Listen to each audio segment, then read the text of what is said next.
Good afternoon. If you're just joining us, I think people are beginning to join the webinar. We'll be starting in just about 5 minutes. 5 minutes until the beginning of today's session.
Hello to everyone who's joining us.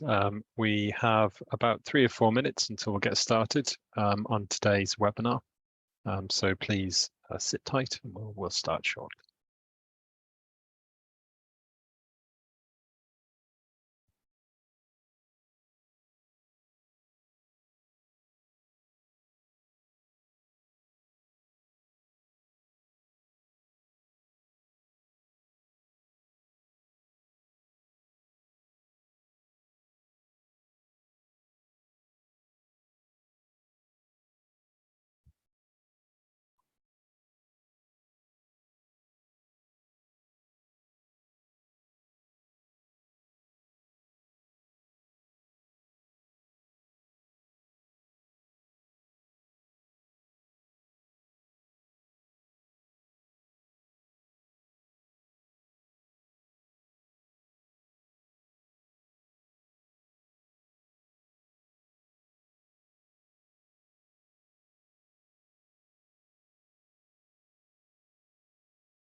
Good afternoon to everyone who's joining us. We've got a couple of minutes until we'll get started.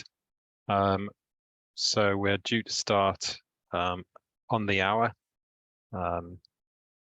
And today's session, as you can see from the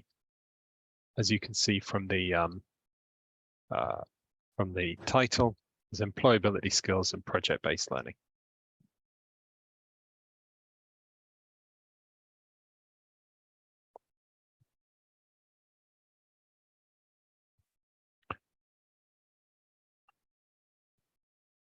I've got a comment so far about no audio. So if you're having problems with audio, it may be on your end. We have done a check of audio before we started about half an hour ago. So that may be something on your side of things.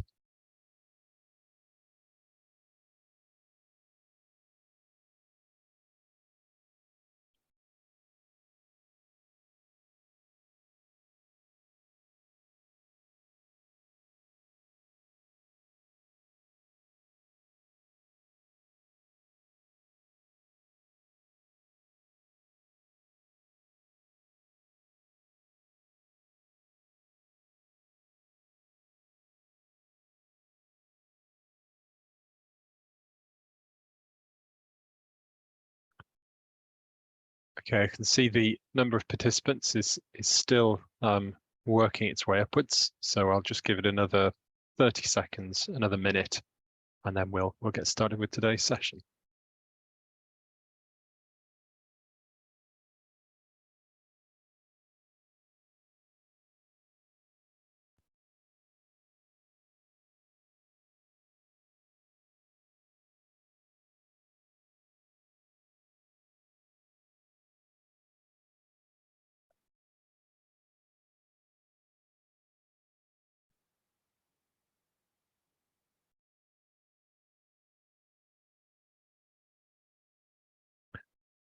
Okay, let's get started. Well, firstly, thank you very much for joining us. Thank you for taking time out of your day to join what is the 6th session in this series of webinars run in conjunction between ARM and CBSE.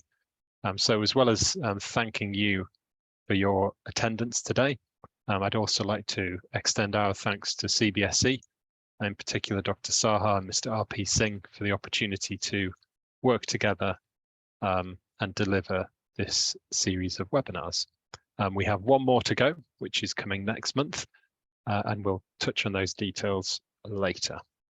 Okay, let's get started. So, the agenda for today will be familiar to those of you who've joined previous sessions. We'll start with a quick introduction to the school program for people who may be unfamiliar with what we do, and perhaps this is the first time that you've joined one of our professional development sessions. We will then move into the main professional development session, which today is, as with previous ones, going to be led by my colleague Rob Lehman. I'll then pass over to Surya, our operations colleague, to talk about the feedback form for today's session. We'll do a quick Q&A for any questions that you've got that have come up in the session before closing. So on those questions, please do put them into the Q&A box as we go along. If they are operational questions, then my colleague Surya will answer them as we go along. If they're substantive ones connected to the topic being discussed today, then I will do my best to address them at the end in the Q&A session after the main professional development session. So please do keep those questions coming in as they occur to you. Just a couple of housekeeping points. The certificate of attendance at today's session will be emailed to you, along with a link to the recording of this session and the PowerPoint deck. So you will receive by email a certificate, which you can fill in your name for, links to the PowerPoint, which is going to be used in today's session, and that will arrive via email within a week or so after this event. So that is a question that often comes up. Well, how do I get my certificate? The answer is it will arrive. It will come to you via email. The final point is just to reiterate, any questions that you have, please do put them in the Q&A box, and we'll do our best to answer them either throughout the session or in the Q&A section at the end. Okay, let's get started. So, an introduction to the school program. So the main session is going to be led by my colleague Rob. Now, you're in very safe hands as computer science teachers or teachers with an interest in computing, because Rob has had a number of different parts to his career. He spent a good 10 to 15 years teaching and became a head of department teaching computer science in the UK, before then moving on to develop curricula and assessment for an examination board based in the UK, before then going on to join our team at ARM. So much of the content of Rob's training session is really drawing on his experiences of what works practically within the classroom. So we hope you find his insights and the insights from the program useful. This is our vision, really. Our mission as a group is to empower all learners with the opportunity to develop the interest, knowledge and skills that enable a lifetime of engagement in STEAM. And this is whether learners go on to study computer engineering at university or take other pathways into a career within technology, or simply as informed citizens who can make informed choices about things like use of data in what is becoming a increasingly ever so increasingly technology enabled world and societies that we live in. So how do we support education at the schools level? Well, events like this are really important to us, and we really do value the time of teachers who come and join us and talk about the issues that are really shared issues between industry and education. Much of what we do is around supporting teachers in their professional development. We provide curriculum-linked, free-to-access teaching and learning resources, and these will include lesson plans, worksheets, videos, presentational materials. And these are all around the two core themes to our program, which link very well to what ARM does as a business, which is the resources combine physical computing and project-based learning in the classroom. So if you're interested in those two things, which have been the core elements to the webinars so far, you can explore those further through the resources that are free to access on our website. And because of ARM's role really in technology as being the organization that creates the blueprints in a sense, and supporting software that is then licensed by microchip manufacturers, which then find their way into connected devices, everything from laptops, mobile phones to cars, fridges even.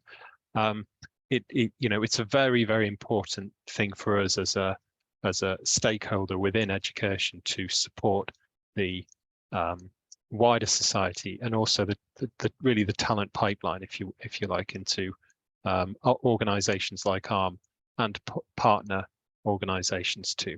So you can find these resources on school.arm.com. Here's an example. This really provides a map of what you can find there. There will be project books, which you can download free of charge. Just peering out from the corner there is the micro course. That's a very, there is also slightly updated version here for the microbit version 2. And this is where you can find a lot of the projects that have been referred to in the webinars so far. That's a nice colourful entry-level project book that is free to download from our website. There are also courses, which including robotics, Internet of Things, which really they're aimed at upper primary all the way through to secondary schools. And they provide the support that you might expect. There are lesson plans, worksheets, templates that are provided just to make life easier in delivering the materials. This is our website. You can find, if you go to our main resource page, which there's a link up there, you will find a brochure, which you can download if you click on here, which is the arrow is pointing towards it. And it tells you really everything that we do as a group, as a school program, to support teachers and learners. So that's a very comprehensive explanation of what we can do for you as practitioners. You can also, on the same site, you can sign up for our to receive regular news and updates for our newsletter. Now that arrives about once a term, so you get 3 a year, and it just does a quick roundup of all the updates from the program, any new resources that have arrived, any new training opportunities that are coming up.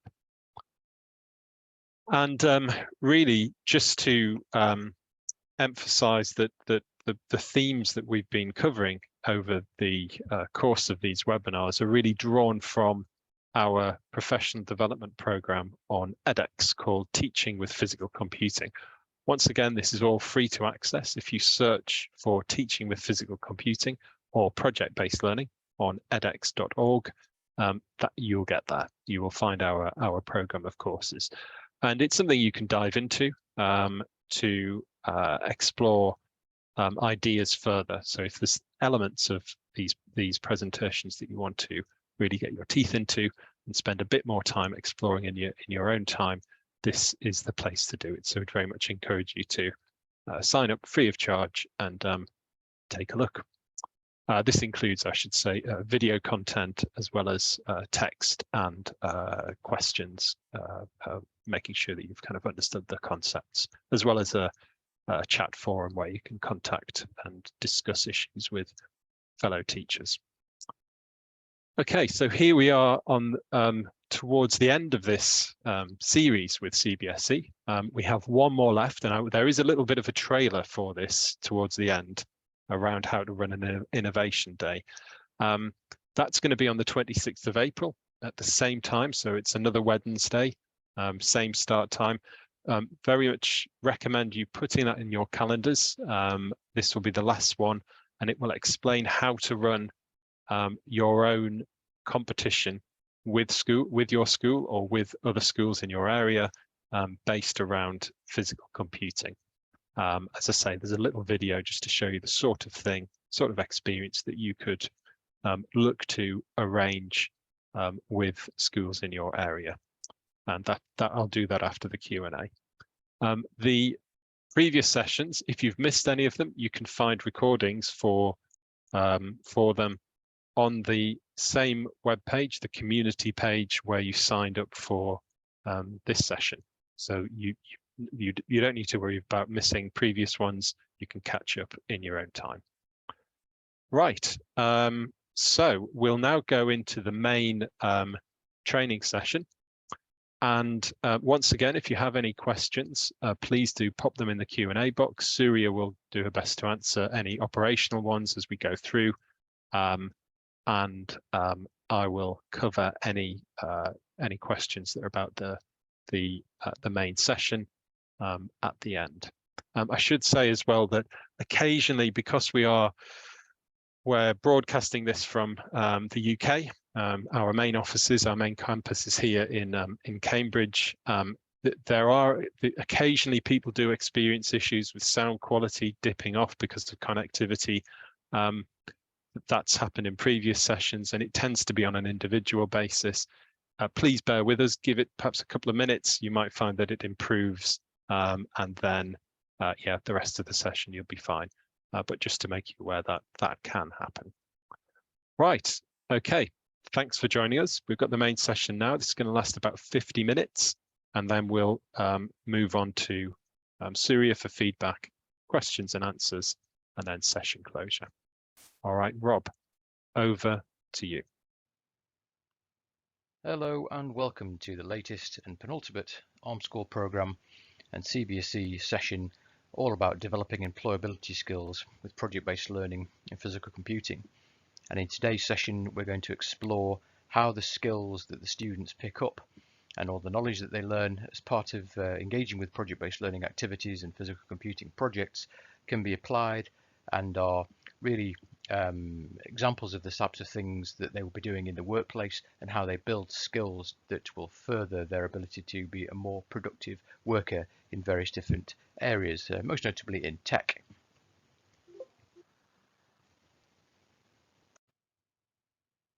So here are the learning outcomes for today's session. I'm going to explore a little bit about what employability skills typically look like. It's the sorts of general skills that employers look for. We'll look for some examples of what the employability skills we look for within ARM, and then also how to develop these employability skills through project-based learning. We're also going to look at how these skills are threshed out through the ASP schema and through the project-based learning projects, and then look at how these sort of build up to careers in tech. And then we'll look at some examples of the skills and how they're expressed in tech companies, and some areas for students to explore if they want to dig a little bit under the skin about careers in technology and where to look to learn more outside of the formal curriculum. So let's jump straight in. So what are employability skills?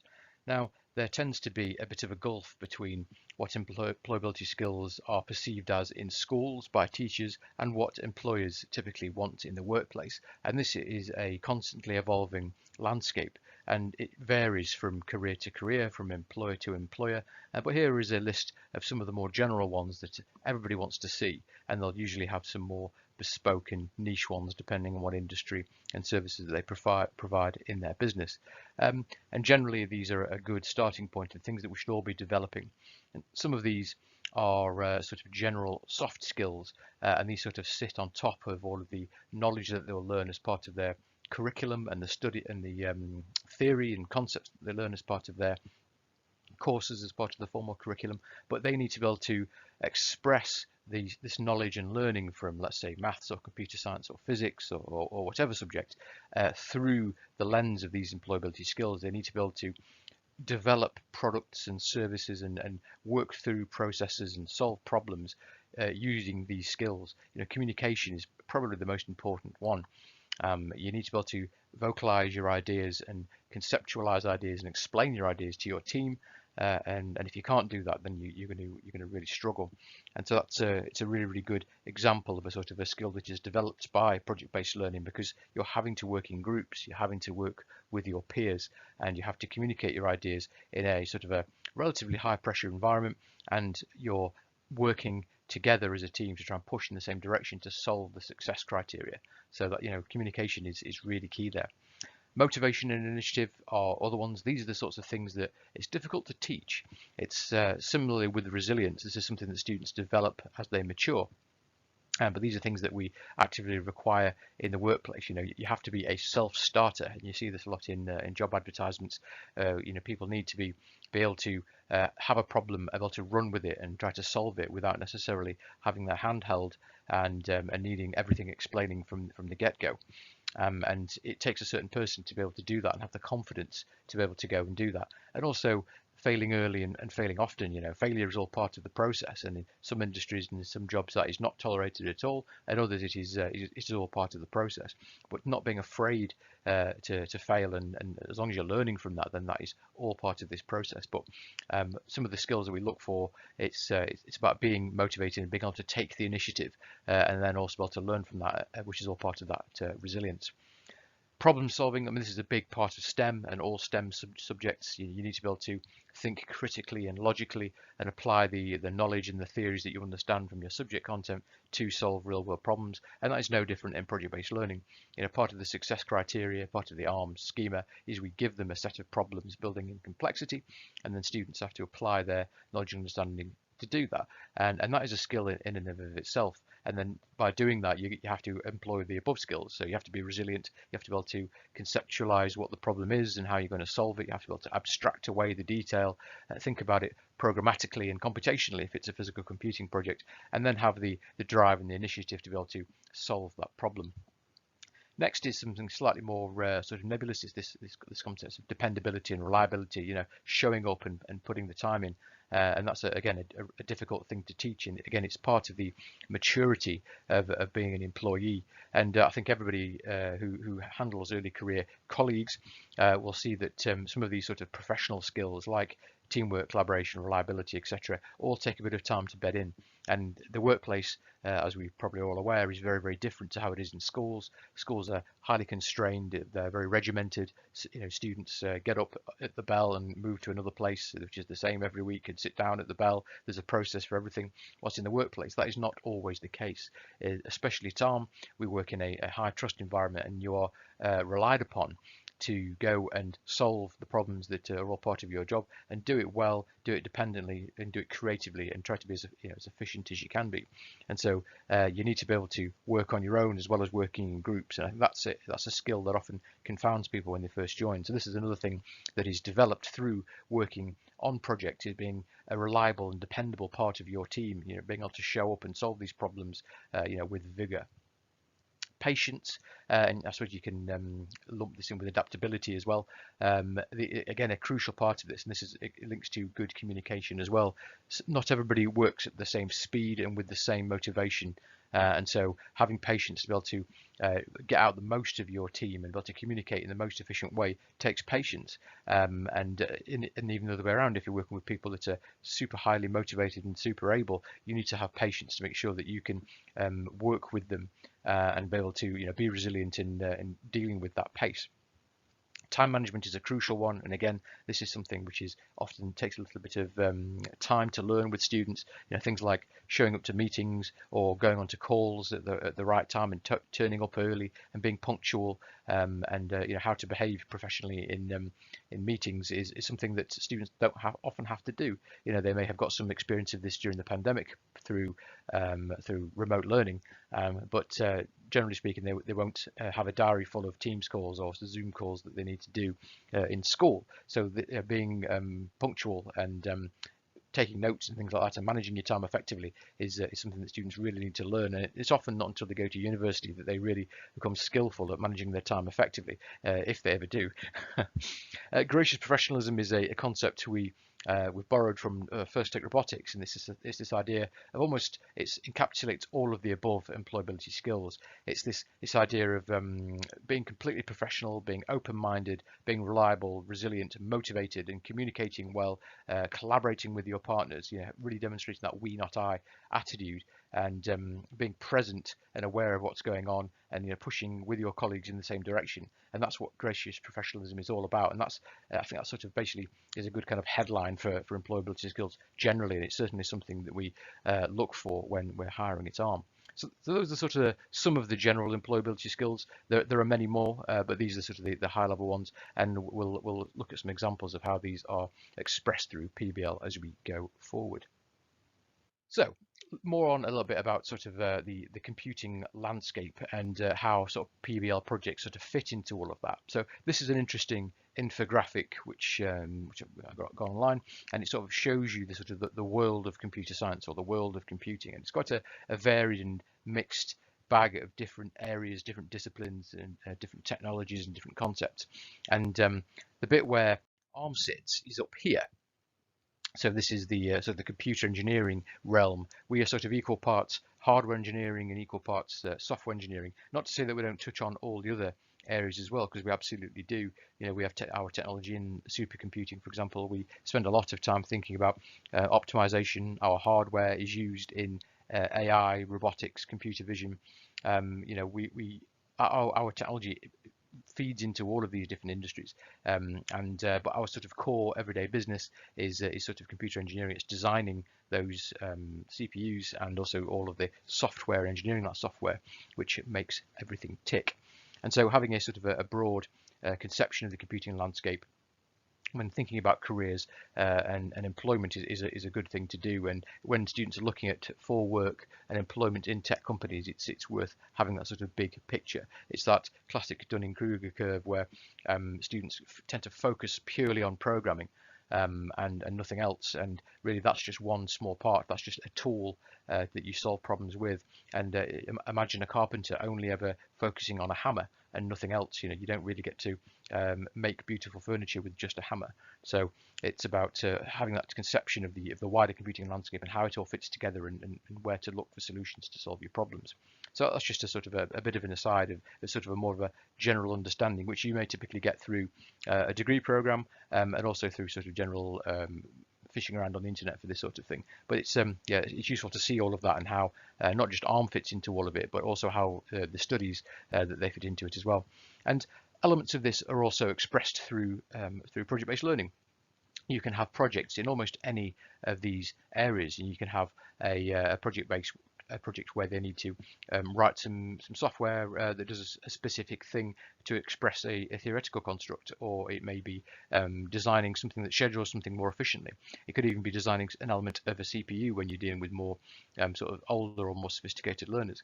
It may be doing something with robotics, a bit like with our robotic boat drone project, or even doing something with computer vision. So there's lots and lots of different areas that you can, from this diagram, that you can tap into when you're thinking about new types of projects.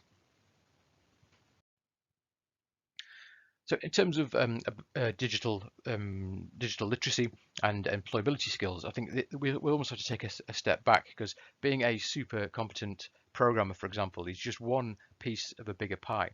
digital literacy more generally, it's often seen as a sort of a lower level of skill. It's seen as something that everybody should have. But as we see in many curricula, these types of digital literacy elements sort of fall off the curriculum or are not taught at all.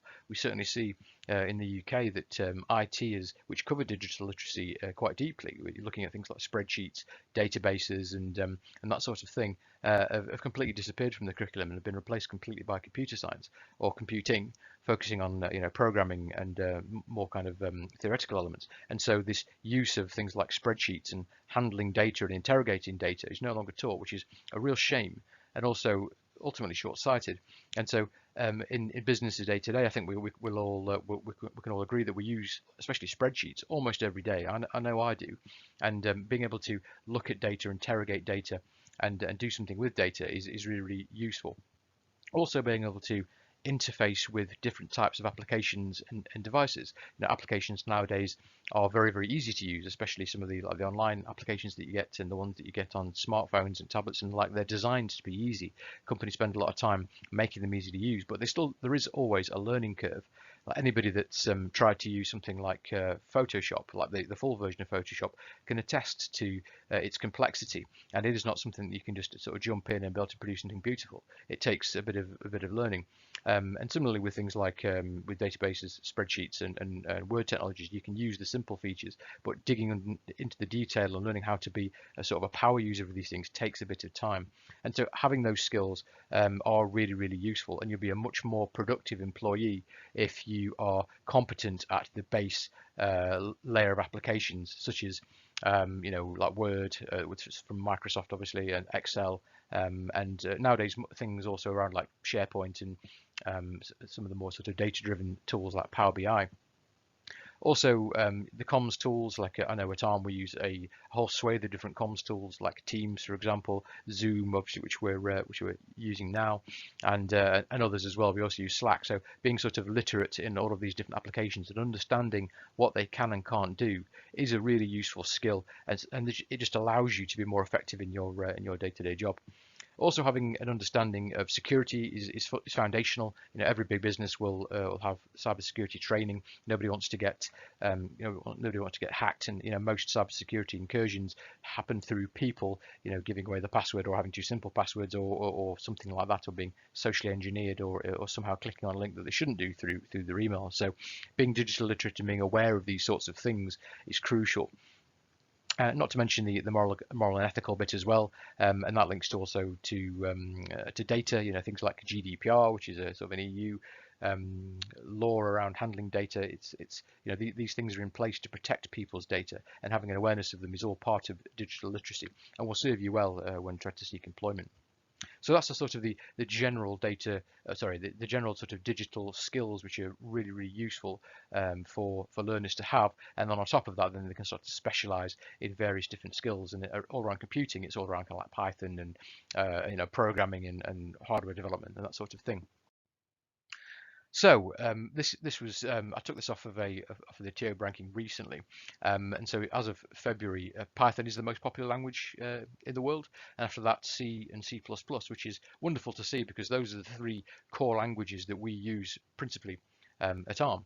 And Python's been number one for quite a while now, and this 5 years ago that wasn't the case. Python was sort of in the I think it was number 6 a few years ago. And I mean, in my time in education, I was really advocating for Python to become more to be used more because of the shallower learning curve, and that really seems to be taking off in academia and in business as well because it's such a general purpose tool and it can do almost everything.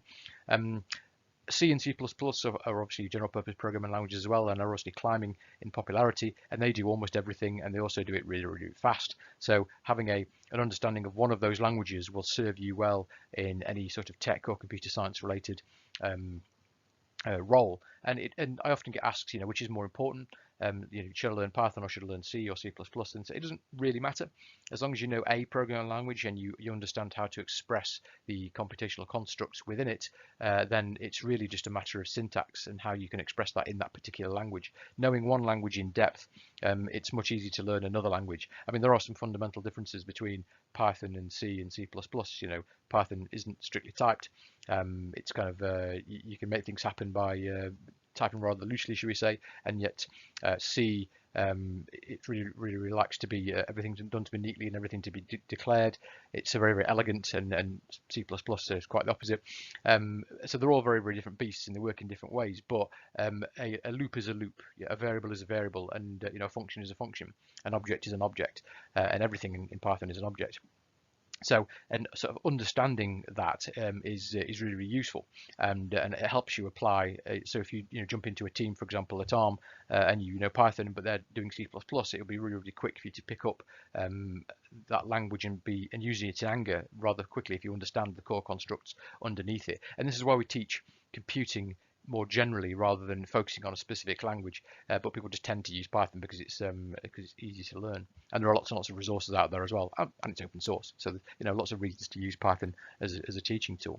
But so the point of this slide really was about if you are choosing a language to go into a sort of a tech career, then those three are certainly worth your time. Another reason to use Python is salaries. Python developers earn more, so two to three times more than JavaScript or PHP developers. And whilst JavaScript and PHP are perfectly competent languages and are used in lots and lots of industries, Python is seen as more of a proper language than JavaScript and PHP, which are more sort of for front end development. JavaScript's obviously used a lot on websites, and PHP sort of links together front end and back end, and they're very useful tools. But you can do an awful lot more with Python, and especially around data science and machine learning and AI related jobs. Python is sort of the de facto language really in those fields, and it's yes, it's very useful to know. Not to say that not knowing data is really useful as well. Being able to connect a functional language, like Python, to SQL or NoSQL or MongoDB or any of these other types of database technologies is really useful. So that's a good place to spend your time learning. So a little bit more about data science and in terms of employability. Now, the world of data science is currently exploding. It's appearing everywhere. Businesses are spending an awful lot of time and money into looking at how can they use data more effectively and more intelligently to improve their business, and how to make optimizations to sort of automate workflows, and how to ultimately save money. To do that, it's this confluence of computer science and system software and IT, business domain knowledge, and then maths and statistics. And it's using the tools available through Python and all the related tools, using machine learning and statistics to find and learn where these optimizations can be made. And that could be something as simple as learning what's the best way to lay out stock in a shop. I mean, we all see this in like supermarkets where they change where they put things, and that's to one, make you think slightly differently so you consider more products, but also they have data about who buys what at what time of day, and there isn't a more optimum way of laying things out in a shop so that people spend more money. Similarly with pricing, people are price sensitive, and they'll track the data and prices of things to see when prices get to a certain point, people will stop buying them, and then they can then decrease the price. So they can track data over time and use it to help them improve their business. And it can be used for almost anything. You can, if it generates data, you can optimize it, or you can learn from it. And that's why data science is a really interesting field. And again, studying computer science and doing projects in data science is really interesting. And you can do some really interesting projects by gathering real life data using PBL with a microbit, for example, or Raspberry Pis or Arduinos or whatever. But you can do some very simplistic projects which are available in the Micro Course V2 book, which you can download for free from the ARM School Program website. It shows you step by step how to gather data, like real world data on the microbit, and how to log it on the memory of the microbit, and then you can download it as a CSV or a spreadsheet, and then interrogate that data and learn something from it. And that's a really nice way to sort of get your feet wet, I suppose, in data science, and see how you can turn the real world into data and then do something with it. And that reminds me of the classic IT lessons where you do some sort of price analysis or stock control for like a sweet shop or something similar that you might do with younger students, but you can do that with real data that the students have gathered themselves in a PBL project, and that is really, it's more engaging. You haven't just given them a spreadsheet with some data in, it's something they've actually sought out and done themselves, which that's the sweet spot of project-based learning. And building these analytical skills and these math skills and statistics skills are really, really helpful in students learning how to learn, learning how to gather data, how to turn that into knowledge, and then ultimately turning it into action in industry, making things more efficient and more profitable. Another example of where sort of technology fits into employment is this whole notion of IoT, so Internet of Things. And this again is an exploding industry and something where the Arms Corps program projects, the PBL projects, fit really nicely into. These all involve obviously sensors and microelectronics, and from the industry side, we're seeing smart appearing in almost everything. Everything's becoming smart, and some things it's really, really interesting and are really, really useful. For example, like the Ring doorbells, where they have cameras and it streams the data to you in high definition, and they're really, really useful for like security and the like. Also to some really, really boring applications, but are really, really important, like air conditioning, for example. And this is an area where lots and lots of businesses are saving lots and lots of money by automating their HVAC and air conditioning systems by monitoring where people are moving. So they're using like PIR sensors, and they can change the temperature and monitor the amount of electricity being used by their air conditioning by taking in data from who's in the room, what movement is there, optimizing the temperature accordingly, so they can save hundreds of thousands of dollars over the course of a year just by simply turning off air conditioning or heating, depending where you are in the world, when people aren't there. And so whilst that's not very exciting, it's a really good example of how IoT is used to optimize the use of technology in big businesses, and it can be used obviously in small businesses as well. And really, this is a really good way to sort of inspire students. It's about what can, I mean, you can add chips and sensors and processing and streaming data to almost anything. And there will be a point where one of your learners may be able to think of an idea where they will put a sensor or some electronics into something that hasn't been done before, that will save people a lot of time or a lot of money or make their lives easier, and they'll have that iPhone moment where, the world changes because they've managed to add some technology to something, which isn't just, shallow or useless. It's there's lots of examples of adding technology to things that really don't need it. I think one personal example is like light bulbs. Adding a sensor to a light bulb, whilst that might be a good efficiency tool, do we need RGB light bulbs in every room? It depends on your how much you like your house to be a disco, but you can add technologies to almost anything, and there will be something that will change the world several times over by adding technology to it, even if it's just simple things like the air conditioning. But you see these things appearing in industry, like they appear in like shipping containers and that sort of thing, and having students that work in like computer engineering and are comfortable adding technology to things, even in like sort of rapid prototyping examples, is how we breed innovation. It's they will be the next the next people that are coming up with the new products that will change the world. Another really interesting area for careers is cybersecurity. Now, this is obviously a hot topic, and it sort of trends constantly with learners. It tends to what motivates a lot of learners to go into the tech space, and it's a really interesting field, very, very, very interesting. It's obviously popularized by movies, and it's seen as the sort of the most fun industry to be in outside of games. Lots and lots of students want to go into sort of game development and the like, but that's one of the least paid ways to take your STEM career. It's also incredibly competitive, and it's very, very high pressure. Where cybersecurity is equally important, if not more important. Whilst gaming is the biggest industry out there compared to cybersecurity, every business needs somebody that works in cybersecurity as part of their IT function. The trouble with cybersecurity is that you need to be very skilled in lots and lots of different areas. To be good at cybersecurity, you need to know both IT and computer science inside out, as well as a lot of maths to be really good at it. And there's also a lot of kind of physical security stuff that you need to be aware of as well, and also there's sort of a social element to it as well, around social engineering and the penetration testing element of it, where you're trying to get people to give over their credentials, their passwords to get into a business, or try to engineer the behavior so they give you access to their network. So it's a really rich and interesting field, but also it's quite difficult to explain to students that there's an awful lot to know to get into this. It's not just like you can use an app to be a hacker. There's a lot more to it, and there's a whole world of learning there, especially around how physical networks work and where their weak spots are, the types of protocols and standards and software stacks that make the internet work and make networks work, and where their vulnerabilities are, how steganography is used to hide or to mask certain files or behaviors, obviously how encryption works and why things should be encrypted and how to break encryption. And then when things do go wrong, how forensics works. How do you investigate what happened when a network is compromised?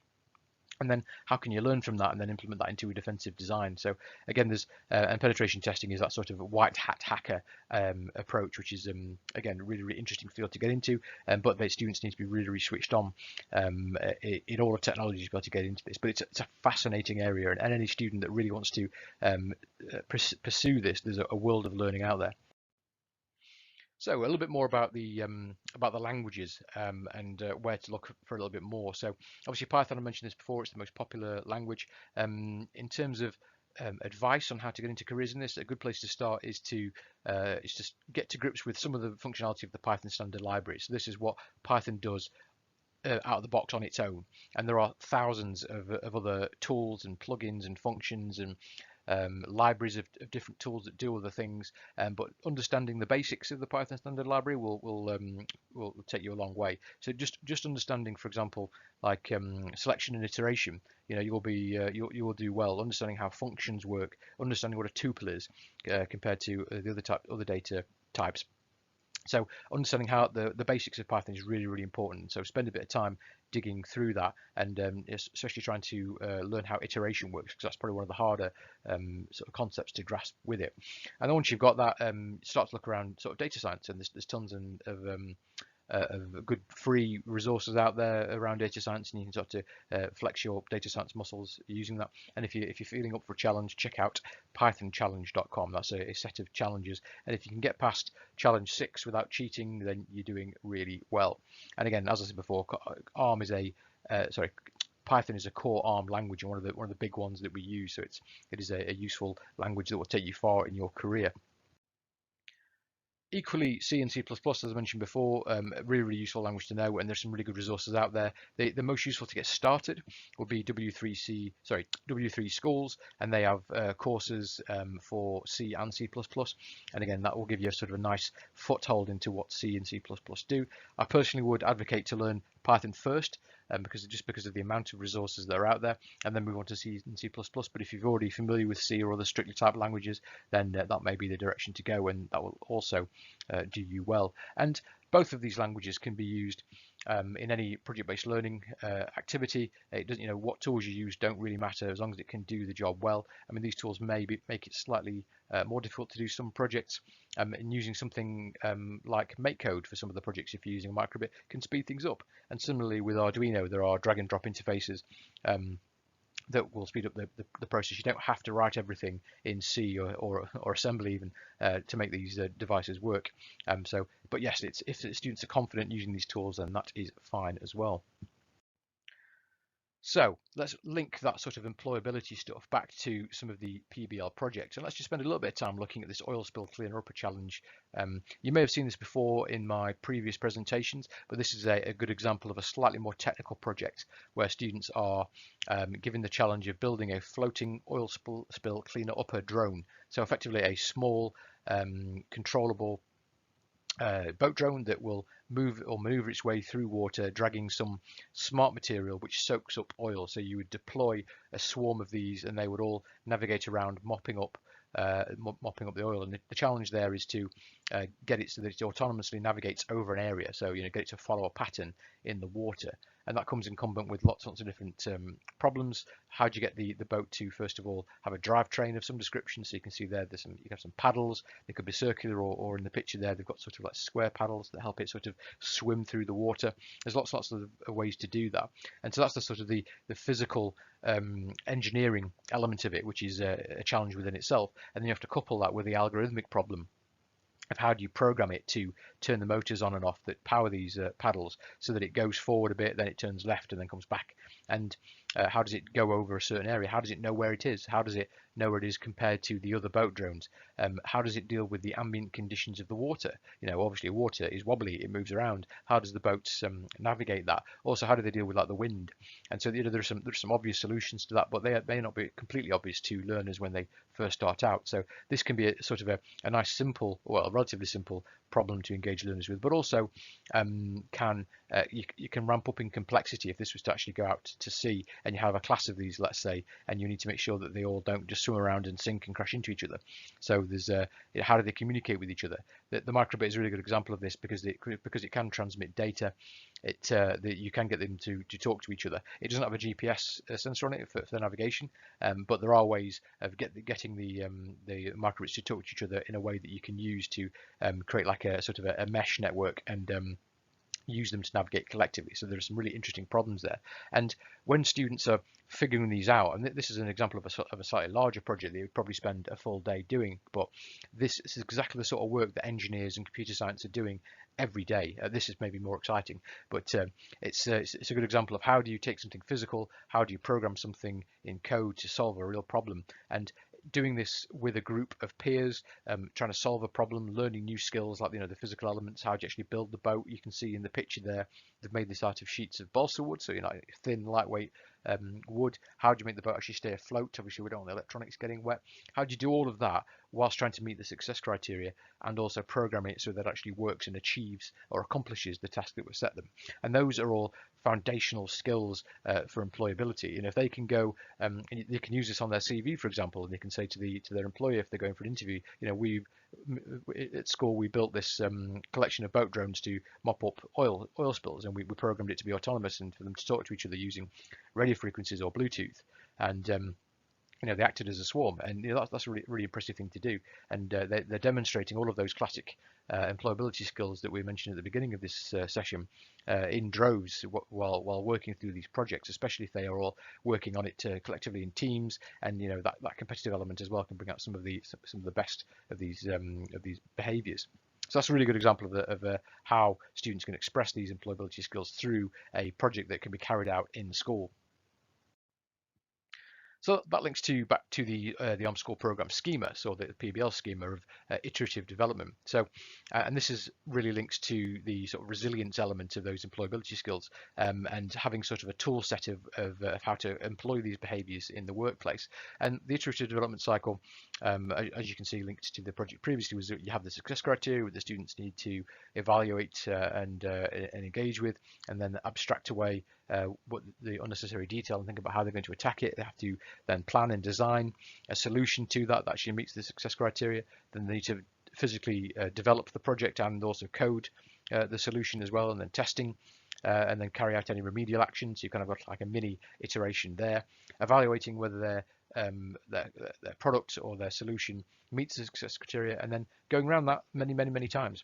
And again, and going through this process even once with a physical computing project is really a really great experience for students, and it allows them to express their creativity, and also it allows them to sort of get used to that idea of failing early, failing often, working through a problem and it not working, and then fixing it, and then evaluating it, and then going through that multiple times. And that's why linking everything to the success criteria is really important, because it allows them to have something to evaluate against. And the success criteria in the ARM School program material has been designed in such a way that it is achievable and it's realistic, so that students can feel like they're progressing without it seeming like an insurmountable task.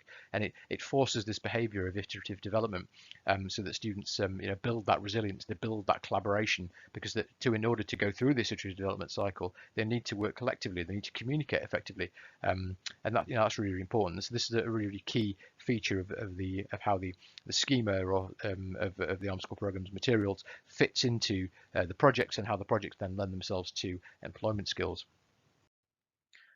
And similarly, the IPO model, and you've heard me mention this many times in the other sessions that we've done with CBSE.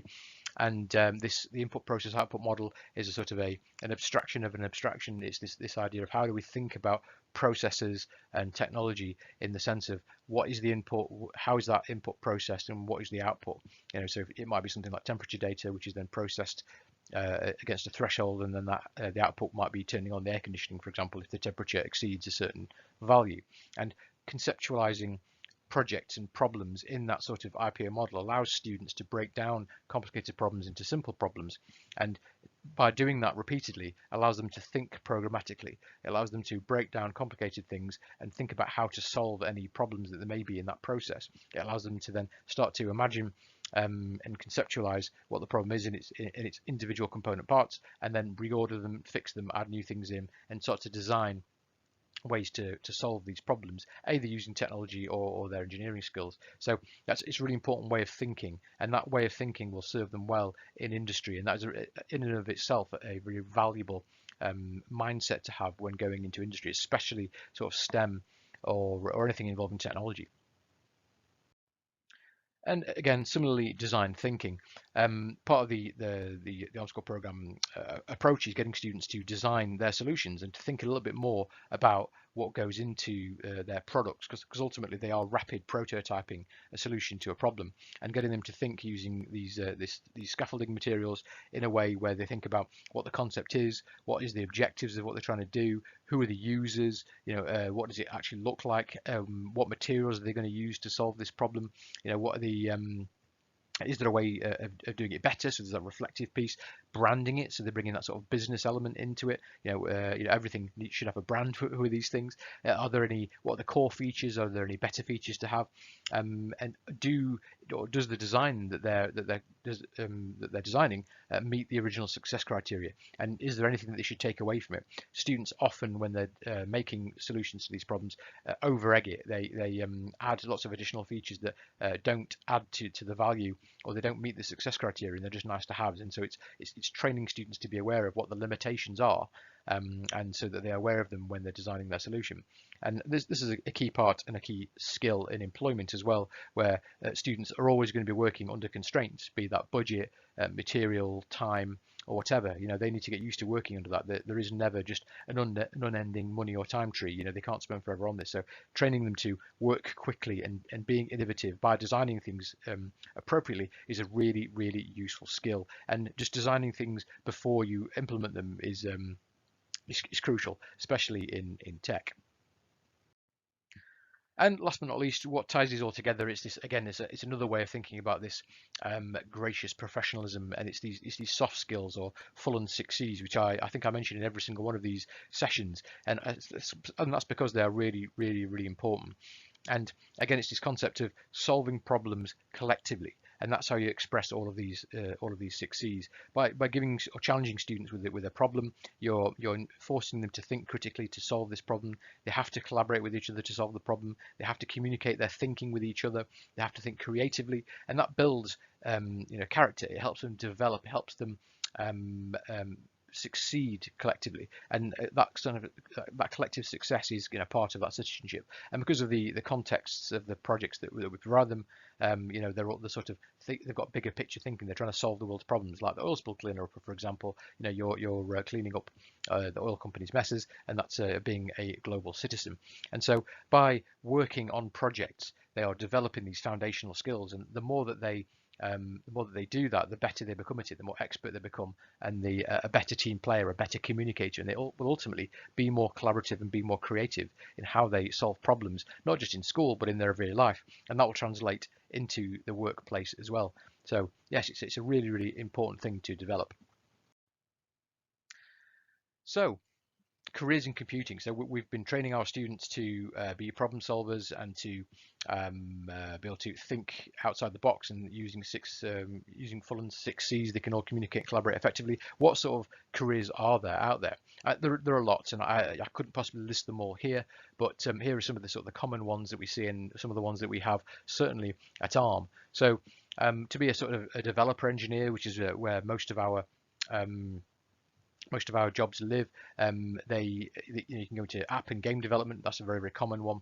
There's robotics, solutions architects, software engineers. I mean, software engineers are very generic, but every single tech industry has software engineers. You might be working one day on a robot or the operating system for a robot, and the next day you might be working on an app for a website, or you might be working on a tracking cookie, or you might be working on the verification of a design. It might be about making something more efficient. You might be analyzing some data. So there's an awful lot going on in all of this, and it really depends on how do you take your sort of academic career and your experience, and how do you shape that into something that will lead to a career in the area that you're interested in. And software and hardware engineering is a very, very rich field, really, really well paid. It's certainly worth thinking about when thinking about your career. There's the web and IT side of things. Obviously, the IT is more the kind of physical stuff like servers, networks, cloud infrastructure, cybersecurity, websites, and all of the stuff that goes along with that. So that's not, there is elements of software engineering as part of that, but it's sort of thought of collectively as sort of a separate discipline. And then you've got the data science, AI, and ML, and again that is part business intelligence, part data handling, and part software engineering, because you're having to use these software tools to analyze all of this data. But really, it feeds into business improvement, and you tend to have in businesses functions that that use data science specifically within teams, so that they specialize and they can use data science technology to improve that particular area. For example, at the time we have data scientists in our HR team, for example, and they use data science to speed up the process of employing people and checking people's credentials and all those sorts of things. So you can use data science to improve almost anything. So things to explore. Now, it's worth looking at some of these things, and students may not have come across a lot of these things as part of their formal curriculum. And I'm very, very familiar with the GCSE and A-level in the UK, and there's certainly elements of bits of these on the curriculum, but most students will not have dived into this in any meaningful way. And then when they come to a job in tech, this may seem a bit of a surprise. And so it's worth showcasing this stuff to your students and pointing them in the direction of some resources around it. So the top one is the most important ones. So Linux, first of all. Now, students don't typically come across Linux unless they're really into the tech space. And if you don't know, Linux is like an alternative type of operating system. You get like Mac OS X on Macs, you get Windows on typical desktop computers, and Linux is everything else. It's an open source operating system. There are many different flavors of it, and we use Linux a lot at ARM. And it's as it's open source, there's a whole world out there. There's lots and lots of different types of operating system that specialize in different things. It's worth students exploring what Linux is and how it works, and that also links to like the command line or the terminal in Linux, a bit like command prompt in Windows or PowerShell in Windows. There's a way of using the command line to do very, very powerful things, and you can do a lot of stuff with Bash through the terminal, just like you can in PowerShell. And in fact, PowerShell, which is the Windows version of that, takes Bash commands now as well. So learning the command prompt terminal commands is a really, really useful tool, especially if you're working in IT. Then, as I mentioned before, there's the Python standard library, which is really, really useful to become familiar with. And then there's all of the sort of the project management style tools like Git and GitHub. There's GitLab as well. These are all sort of free tools available on the line, and this just allows you to organize your code and contribute to larger projects. It's because when you work in industries that is sort of a big software engineering team, you're not just kind of like writing an algorithm from scratch. That doesn't typically work like that. You will have a program which is live out in the wild. There are things that are wrong with it that need fixing or that need optimizing, and then you need to be able to look at that bit of code, work out what the problem is, fix it, and then get it checked by your colleagues to make sure it doesn't break or unpick other areas of the program. And so in Git allows you to do this. It's effectively a version control application that allows you to manage large code bases and allows multiple people to contribute to projects without things coming unstuck. So that's something that we don't typically teach in schools, and that's something that they should explore. Similarly, electronics, unless they're doing a specific electronics course, they don't tend to come across this until they get to university, but there is a whole hardware engineering side of things which involves a deep knowledge of understanding of electronics, and so introducing students to electronics early on is crucial. And again, that links to the whole notion of project-based learning, because they will be exposed to electronics just by virtue of dealing with these physical boards. Like for example, with the boat drone I mentioned earlier, they have to deal with motors, they have to deal with voltage, they have to deal with grounding. They're not necessarily playing around with breadboards and resistors and the like and capacitors. They are, but they are still dealing with electronics, and sort of a general understanding of electronics will serve them well. Then you've also got sort of continuous integration and continuous improvement or continuous development. These are sort of principles really of how we use code and improve code. It's kind of like a bigger picture way of how do we develop large complex systems. So that's a useful thing to have a look at. There's loads of YouTube channels on that. SQL, or structured query language, is the database terminal technology which I mentioned earlier, which is also useful to have an understanding of. And then there's object-oriented programming, which is again a computer science area which students, it's useful for them to understand that. Everything in Python is an object, as I mentioned before, but creating objects and having an understanding what an object is, especially if you're learning other languages, is really, really, really useful, so that you can understand how to apply that and how it's different to sort of non-object oriented structures in the various languages. And then you've got the physical computing side of things. So I've mentioned Raspberry Pis and microbits before, but also exploring what Arduino is really, really useful. That's you can program that in C, and it allows you to sort of play around with a different set of tools, and there's loads of cool stuff that you can do with that. Jupyter is another really good set of tools. It's a way of annotating code and working with code and sort of creating interactive sort of websites with code. So that's a really, really good tool for sort of tracking what you're doing and learning all about coding. So it's worth looking at that. And again, that's another free open source tool. DevOps is a sort of a career path, and we do apprenticeships in DevOps at ARM, which they basically manage the sort of the GitHub pipeline, and they essentially sort of like the technicians that manage the flow of code from the engineers up to the sort of the finished product. So that's another route through, another thing to look at if you're interested in sort of not being a software engineer but still working in tech. IoT, as I mentioned before, good thing to explore. The languages, which I've already mentioned, yes, and obviously cybersecurity and archive. So those are some really interesting and fruitful areas to explore with your learners if you haven't already done so. So here's some examples of sort of careers at ARM, of which all of the skills and knowledge that we've talked about throughout this presentation will be useful for. And you can see it's not just coders. Businesses are made up of lots and lots of different types of roles. It's not just computer science that feeds into the organisation. Managers don't need to necessarily be technical. We have staff that go to do events, sales, for example, HR. These are all things that the projects that we do in PBL build skills that help towards. For example, our management team, they have to be able to collaborate and communicate effectively with their engineers. So having a technical knowledge is useful, but they also need to be able to talk to people. They need to be able to work collectively with their team and make sure that they're motivated and engaged and pushing in the right direction. Really demonstrating that we not I principle and doing great things. So those are some of the types of jobs that we have at ARM, where these project-based learning skills are useful, and being good at them will help with. And here's some examples as well of the different types of courses that our colleagues at ARM have studied and are where they are now. So as I've mentioned before, we have a mixture of hardware and software roles. So we take on a lot of electronics engineering and a lot of computer science students. Maths is always really, really useful. IT is obviously really useful for a tech company. We also our physicists, obviously that's a STEM career path, and that lends itself really nicely to electronic engineering and verification. So it's yes, any sort of STEM subject will feed really nicely into a career in tech, and so hopefully that should be interesting for your learners. So that's we're drawing towards the close of this talk now. Thank you very much for listening to me talk about employability and how it links to project-based learning, and how the skills that we develop through these projects are useful to organizations. If that is of interest, and if you've missed the other sessions we've done with CBSE, there are free courses available on edX.org. Just go on there and search for project-based learning, and we've got 4 courses there all around how to do project-based learning, what the practical applications of it, the assessment of it, and then an entire course on sort of soft skills, teamwork, and the wider curriculum. So it's a really rich and varied field, which I hope you've got a sense of after today's talk. And if you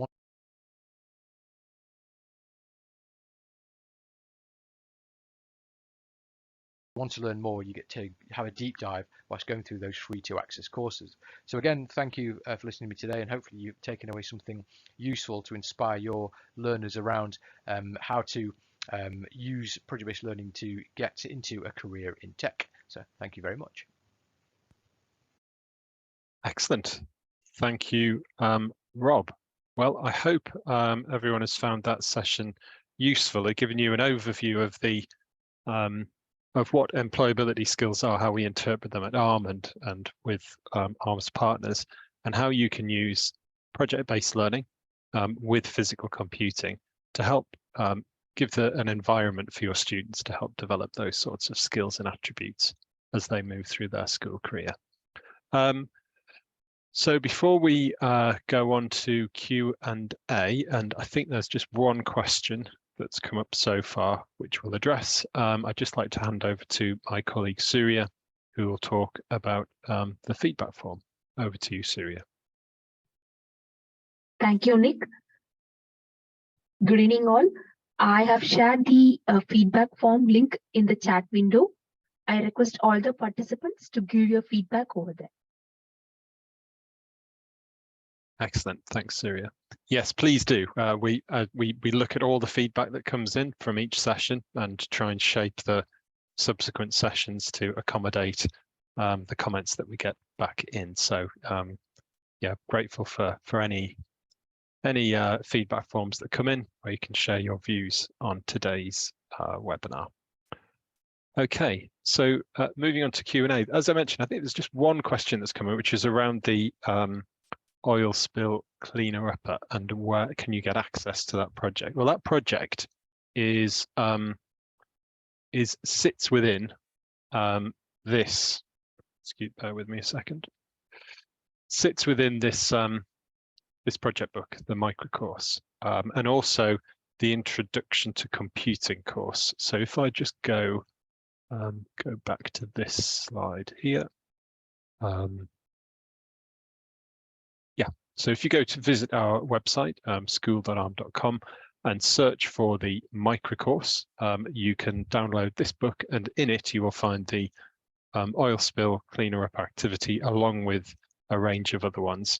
The projects very much begin from the assumption that you're completely new to physical computing, and they move all the way through to introducing block-based programming through PBL and into first steps with MicroPython and data science. So within 100 pages, there's a lot covered, but it's all taken step by step.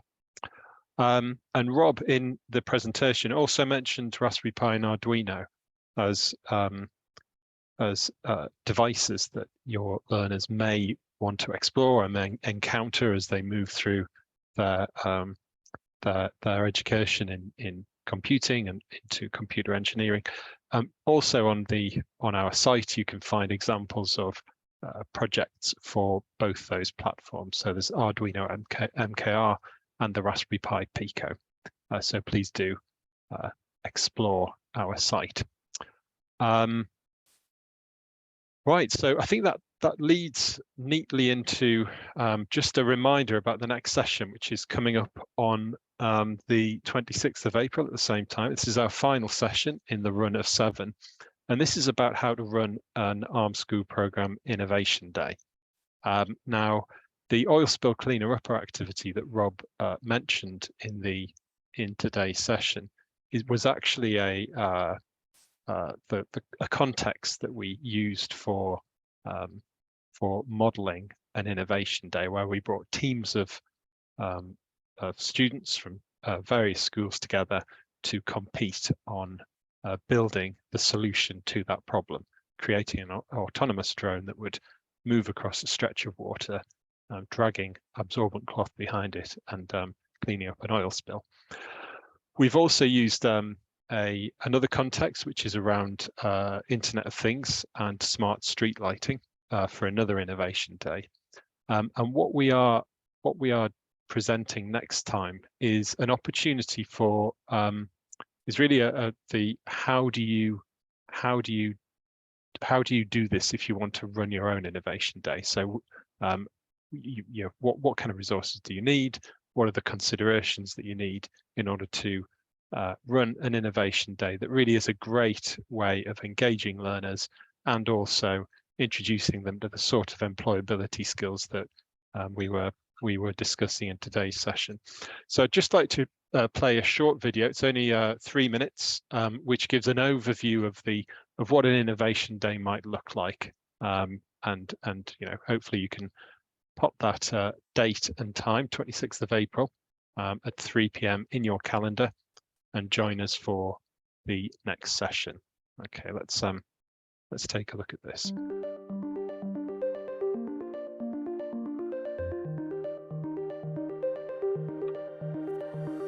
What we've arranged today in conjunction with ARM is a cross-academy, cross-trust event where we have 4 students from each of our secondary academies coming together to compete in an Internet of Things event. So today students begin the challenge. They did some design work prior to this event where they competed in their schools, and they are the winners from their school, so to speak. Really exciting day today to get them out in a context like this where they can be creative, they can design and work on projects with somebody like ARM is a fantastic opportunity for them. Today they are going through a process of design, refining that design through iterative development, programming using microbits, and also some plugins to develop a smart streetlight. They get to work in teams and get some of those skills that are really, really important that, you know, big IT and computer science companies are now looking for: problem solvers, critical thinkers, communicators. From what I've seen already today, students, what they're coming up with is blowing me away. Our design makes 100% of its own electricity that is all renewable. The students get the opportunity to come up with some really creative designs. There's all sorts going on. And if you want, this is an emergency button, just in case the light isn't powerful enough. There is a speaker, there's like advertising opportunities, there's ways that it can help the police.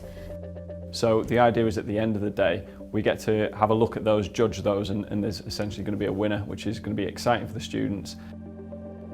A day like today gives students a really exciting opportunity to work in technology, because obviously there's a skills gap in computer science and technology, and those students doing projects like this allows them to maybe take that further. Students are going to grow up knowing who ARM are, and I think that's an important thing for them. But it's also important for students if they wanted to take their careers into companies like ARM. It just provides that link that quite often is missing in a lot of ways.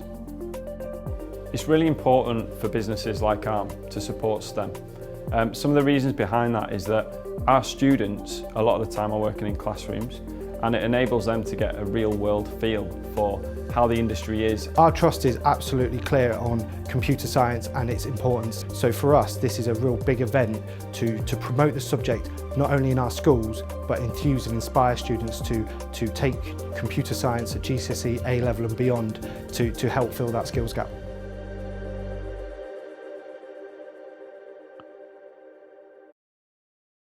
And there we go, just a brief overview of what a innovation day might look like. And in the next session, as I mentioned, we'll be talking about how you can run your own innovation day. What are the considerations you need to think about in preparing one and planning it and delivering it.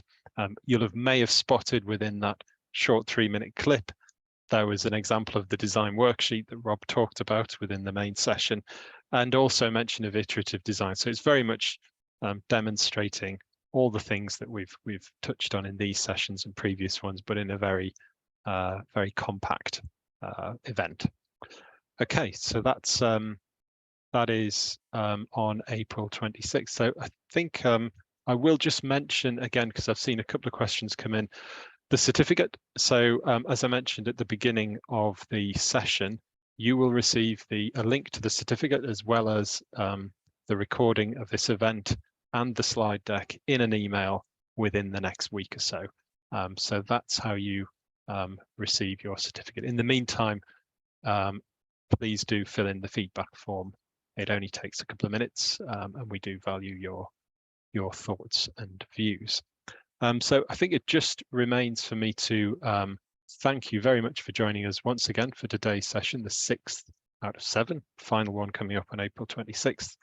And to again thank CBSE, in particular Dr. Saha and Mr. RP Singh, for the opportunity to work together on this series of webinars. If, as ever, if you're interested in exploring any of the themes that we've covered in today's webinar or previous ones, please do explore our professional development, which is free to access on edX.org. So you can search for project-based learning or teaching with physical computing on edX.org and enroll for free on any of the 4 courses that you'll find there. Okay, thanks again for joining us. We'll close the session there, and we hope to see you on April 26th at the next one. Thanks very much.